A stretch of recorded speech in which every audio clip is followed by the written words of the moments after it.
Comment factoriser à l'aide d'une identité remarquable? Partie 3. Comment factoriser avec la troisième identité remarquable? Tout d'abord, qu'est-ce qu'une identité remarquable? Les identités remarquables sont des formules qui permettent de faciliter des calculs. Elles peuvent être utilisées pour le calcul mental, pour développer, ou encore pour factoriser une expression. Les trois formules que nous allons voir sont à connaître par cœur. Quand utiliser la troisième identité remarquable? La troisième identité remarquable permet de factoriser des expressions qui ont deux termes. Le carré d'un nombre a, le carré d'un autre nombre b, séparés par une soustraction. Rappelons la formule du cours. A au carré moins b au carré est égal à a moins b, facteur de a plus b. Mais comment l'appliquer?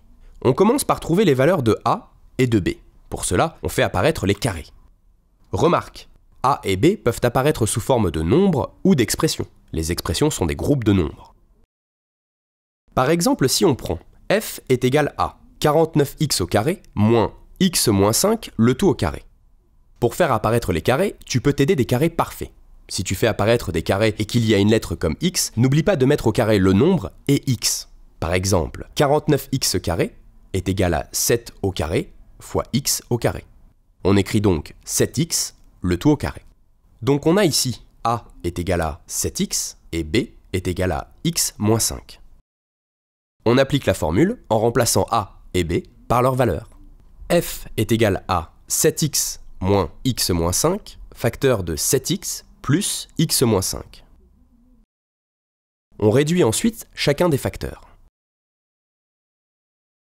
Attention, il ne faut pas se tromper avec les signes. F est donc égal à 7x moins x plus 5, facteur de 7x plus x moins 5.